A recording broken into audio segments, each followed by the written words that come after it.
Hello and अस्सलाम वालेकुम everyone, welcome back to another video. Hope you all are doing well.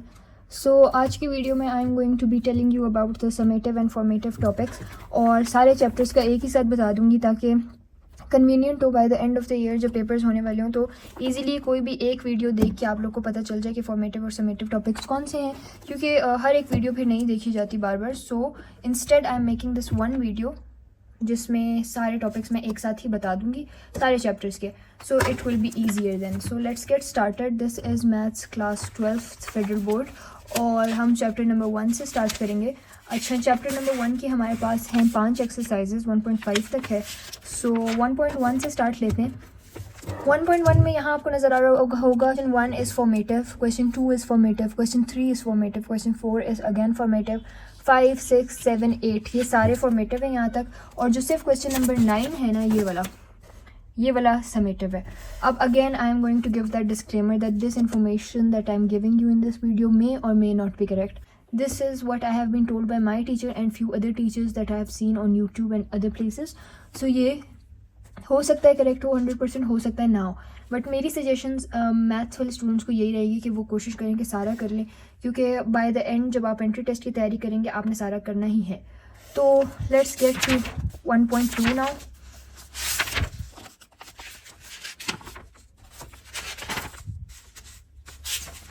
अच्छा, 1.2 में हमारे पास है question 1 formative, question 2 formative, question 3 formative, question 4 formative, उसके बाद क्वेश्चन 5 है which is summative, and question 6 is again formative, 7, 8, 9, 10, 11 ये सारे फॉर्मेटिव है। मतलब क्वेश्चन 2 में सिर्फ 5th क्वेश्चन है जो कि समेटिव है, बाकी सारे फॉर्मेटिव है। उसके बाद हमारे पास आ जाता है 1.3। 1.3 हमारे पास कम्प्लीटली समेटिव है, ये पूरी एक्सरसाइज इंक्लूडेड है, इसमें कुछ भी फॉर्मेटिव नहीं है। अगेन हमारे पास 1.4 आ जाती है, उसमें भी हमारे पास कुछ भी फॉर्मेटिव नहीं है, सारा समेटिव है। समेटिव मींस वो जो पेपर में आएगा, फॉर्मेटिव मींस वो जो पेपर में नहीं आएगा लेकिन प्रैक्टिस करनी है। उसके बाद ये आ जाता है exercise 1.5 which is again completely summative, कुछ भी इसमें फॉर्मेटिव नहीं है। फिर हमारे पास आ जाता है चैप्टर नंबर 2 डेरिवेटिव्स वाला। डेरिवेटिव्स वाला चैप्टर बहुत ज़्यादा इंपॉर्टेंट है और उसमें आई थिंक कुछ भी समेटिव नहीं है, but let's get surety about it. ये 2.1 है, समेटिव है। अच्छा, फिर है हमारे पास 2.2 अगेन समेटिव, कम्प्लीटली समेटिव है। 2.3 which is again summative, complete summative है। 2.4 है, ये भी कम्प्लीटली समेटिव है। Chapter 2 is very important in order to understand chapter number 3, 4 and even 5। मतलब डेरिवेटिव जो है ना वो एंड तक अप्लाई हो रहा है, और इंटीग्रेशन आपको तभी समझ आएगी जब आपकी डेरिवेटिव स्ट्रॉन्ग होगी। तो पहले आप अपनी डेरिवेटिव पे फोकस करें in order to understand integration. अगर आपको डेरिवेटिव नहीं आता तो पहले डेरिवेटिव को समझें, क्योंकि डेरिवेटिव के बगैर आप ना चैप्टर 3 कर सकते हैं ना 4 कर सकते हैं। उसके बाद आ जाता है 2.5, ये भी कम्प्लीटली समेटिव है। फिर हमारे पास आ जाता है 2.6 अगेन समेटिव। उसके बाद हमारे पास 2.7 भी समेटिव है। फिर 2.8 आ जाती है, वो भी समेटिव है। And then we have 2.9, it is summative and extremely important for longs. मतलब ये बहुत ज़्यादा इंपॉर्टेंट है, लॉन्ग्स या शॉर्ट्स जो भी हों, ये बहुत इंपॉर्टेंट एक्सरसाइज है, इसकी अच्छे से प्रैक्टिस करनी है, ये आते हैं। 2.9 हो गई समेटिव, और 2.10 भी इसी तरह समेटिव है। अच्छा, 2.10 इंपॉर्टेंट है फॉर लॉन्ग्स, ये रहा 2.10, और ये 2.10 is very important for longs. ये पूरा समेटिव भी है और लॉन्ग्स के लिए इंपॉर्टेंट है। जितने भी वर्ड प्रॉब्लम्स वाली एक्सरसाइजेज हैं वो सारी बहुत इंपॉर्टेंट है। उसके बाद हमारे पास चैप्टर 3 आ जाता है, क्योंकि बहुत इंपॉर्टेंट है तो ये सारा समेटिव है। 3.1 भी समेटिव है, 2 भी समेटिव है, 3.3 समेटिव है, 3.4 भी समेटिव है।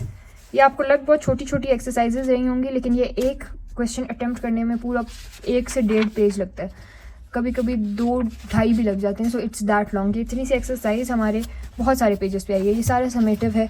3.1, 2, 3, 4, 5, 6, 7 एंड 8।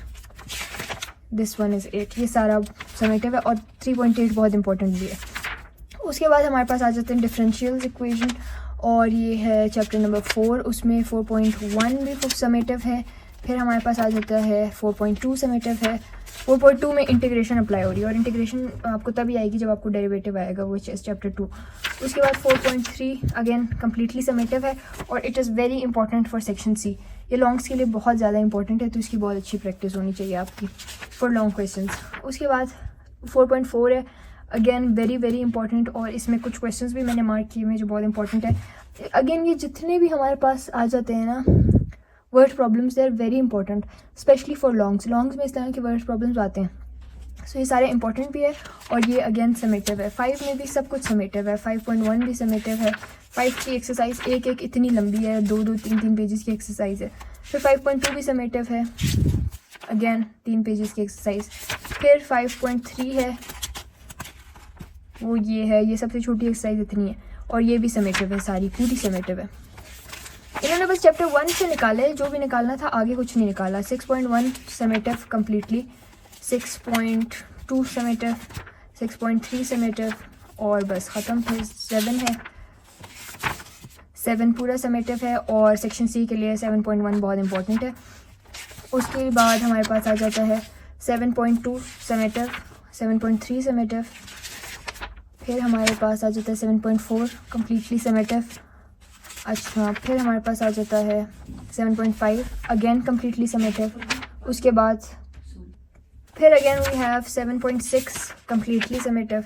आप लोग भी सोच रहे होंगे कि फॉर्मेटिव है क्या। फिर फॉर्मेटिव बस वही था जो चैप्टर नंबर 1 में था। उसके बाद ये देखें 7.7 सारा समेटिव है, सारे का सारा समेटिव है। बस 1.1 और 1.2 ऐसी थी जिसमें फॉर्मेटिव था। 7.8 समेटिव, 7.9 समेटिव। इतनी लंबी लंबी एक तो एक्सरसाइजेज हैं, और इतनी ज़्यादा हैं। ये 7.10 हो गई। 10 एक्सरसाइजेज एक चैप्टर में दी हुई हैं भाई। फिर उसके बाद हमारे पास चैप्टर 8 है, which is inverse trigonometric functions and their graphs. 8.1 है,